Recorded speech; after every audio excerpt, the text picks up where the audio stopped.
जहां एक और पूरा देश और पूरी दुनिया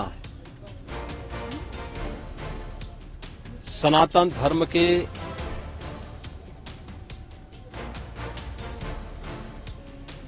इस सबसे बड़े आयोजन का साक्षी बनकर के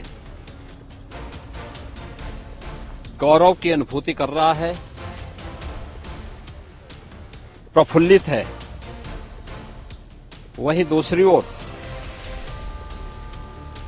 सनातन धर्म के खिलाफ सुपारी लेकर के षड्यंत्र करने वाले तत्वों के द्वारा लगातार शरारत पे शरारत करते हुए झूठ के और असत्य के नित नए प्रतिमान भी गढ़े जा रहे हैं।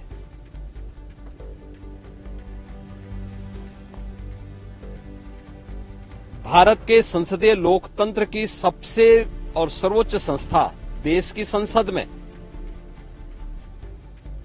कांग्रेस अध्यक्ष से मल्लिकार्जुन खड़गे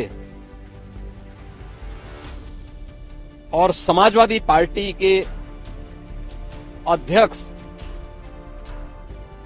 श्री अखिलेश यादव का वक्तव्य इस ओर सबका ध्यान आकर्षित करता है। ये दोनों वक्तव्य न केवल इनके सनातन धर्म विरोधी चरित्र को उजागर कराता है, बल्कि इनकी उस गिद्ध दृष्टि की ओर भी सबका ध्यान आकर्षित करता है जो लगातार इस महाकुंभ के खिलाफ पहले दिन से दुष्प्रचार कर रहे हैं। इनका ये बयान न केवल सनातन धर्म पर प्रहार है, बल्कि निंदनीय भी है और शर्मनाक भी। कांग्रेस अध्यक्ष का यह कहना कि प्रयागराज कुंभ में मौनी अमावस्या के दिन हजारों लोग मर गए, हमें अफसोस होता है। एक इतना वरिष्ठ नेता, कांग्रेस देश की जो सबसे पुरानी पार्टी है, उसके अध्यक्ष से अपेक्षा की जाती है कि वो एक मर्यादित बयान देश की संसद में रखें, और इतना गुमराह करने वाला बयान, झूठ पे झूठ, ऐसे ही समाजवादी पार्टी के अध्यक्ष का बयान, एक प्रतिस्पर्धा दोनों दलों में है, कौन कितना सनातन विरोधी वक्तव्य दे सके। ये कहना कि कोई आंकड़े नहीं दिए गए, यहां से प्रशासन से जो बयान जो आंकड़े दिए गए, उन आंकड़ों को मैंने भी सबके सामने रखा। घटना दुखद थी, हर व्यक्ति दुखित था, और जितने क्विक रिस्पांस से मेला प्रशासन, police, NDRF, SDRF, civil defence, इन सब ने मिलकर के घायलों को हॉस्पिटल पहुंचाने का काम किया, अपने आप में एक मिसाल है। करोड़ों लोग प्रयागराज में उस दिन उपस्थित थे। ये दोनों दल चाहते थे और सनातन धर्म विरोधी चाहते थे कि बड़ा हादसा हो जाए। हमारी पहली प्राथमिकता थी कि किसी भी स्थिति में इसको हम जीरो हादसे तक लेके जाएं, लेकिन दुर्भाग्यपूर्ण तरीके से घटना घटित हुई। लेकिन जितने क्विक रिस्पांस से प्रशासन ने और सभी संबंधित संस्थाओं ने कार्य लेकर के उन्हें हॉस्पिटलाइज किया, उसमें कुछ लोग उस हादसे के शिकार हुए और दुखद है। उन सभी परिवारों के प्रति हम लोगों ने अपनी संवेदना भी व्यक्त की और उसके लिए कुछ आर्थिक मुआवजा भी घोषित किया। यद्यपि किसी व्यक्ति की कमी मुआवजे से नहीं हो सकती, लेकिन तब भी हम लोगों ने एक प्रयास किया, घायलों का प्रॉपर उपचार कराया। वे सभी घायल आज भी कुछ प्रयागराज मेडिकल कॉलेज में हैं, बाकी अपने परिवार के सदस्यों के साथ चले गए हैं मैंने भी, मेरे साथ मेरे मंत्रियों ने भी, प्रशासन ने भी, प्रदेश के मुख्य सचिव ने भी, प्रदेश के डीजीपी ने भी उन सभी लोगों से मुलाकात की थी। और मैं तो देखकर बहुत चौंक था कि जो लोग प्रयागराज मेडिकल कॉलेज में भर्ती थे, जब मेरी उनसे बातचीत हो रही थी, तो उनमें से सभी लोग ये कहा, उनके द्वारा कहा जा रहा साहब व्यवस्था में खामी नहीं, लेकिन हमारी किस्मत है या फिर ऐसी स्थिति पैदा हुई।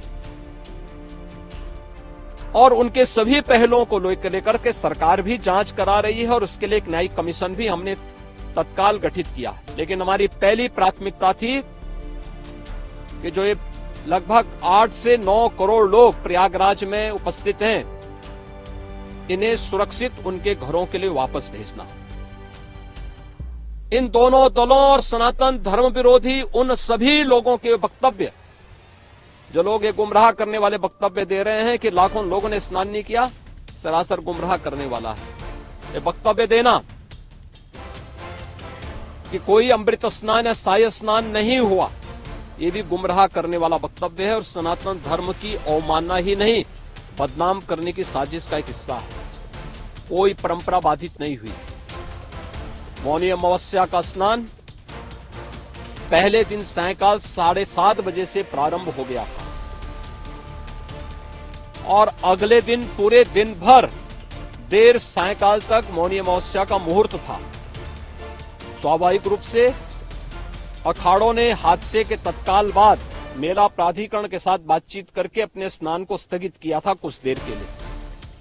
और फिर जब मेरी उनसे बातचीत हुई दोपहर के बाद, सभी अखाड़े और पूज्य संतजन, आचार्य महामंडलेश्वर, वे इस स्नान का हिस्सा बने और वही परंपरागत तरीके से सभी स्नान भी हुए। इस महाकुंभ में 3 अमृत स्नान थे, मकर संक्रांति, मौनी अमावस्या और बसंत पंचमी। इन तीनों में अमृत स्नान हुए जिसमें सभी अखाड़े भागीदार बने।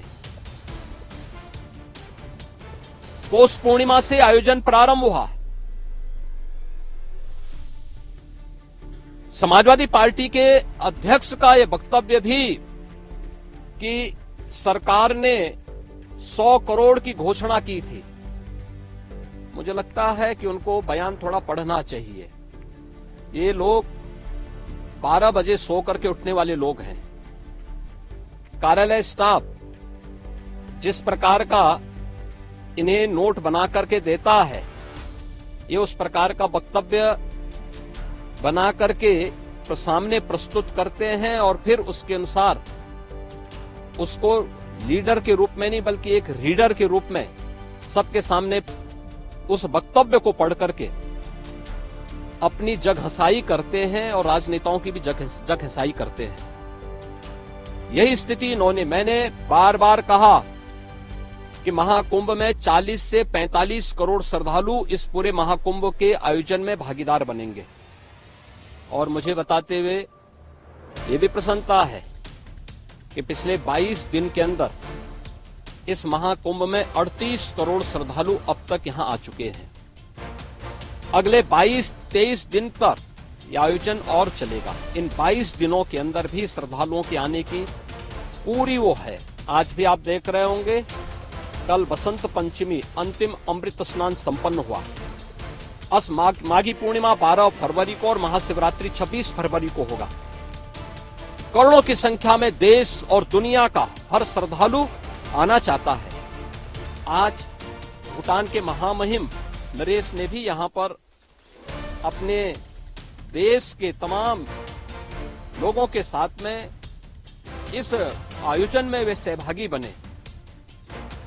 पूरी दुनिया आ रही है, लेकिन इन दलों ने जिन्होंने सनातन धर्म के खिलाफ सफारी लेकर के एक षड्यंत्र करने में लिप्त हैं, इनका षड्यंत्र कामयाब नहीं होगा। 29 जनवरी के हादसे की तह में हम लोग जाएंगे, षड्यंत्रकारियों को बेनकाब करेंगे और उन्हें सजा कैसे दिलाई जाती है यह आपने उत्तर प्रदेश के अंदर पिछले 8 वर्ष के अंदर देखा होगा, आगे भी आप इसको देखते रहिए।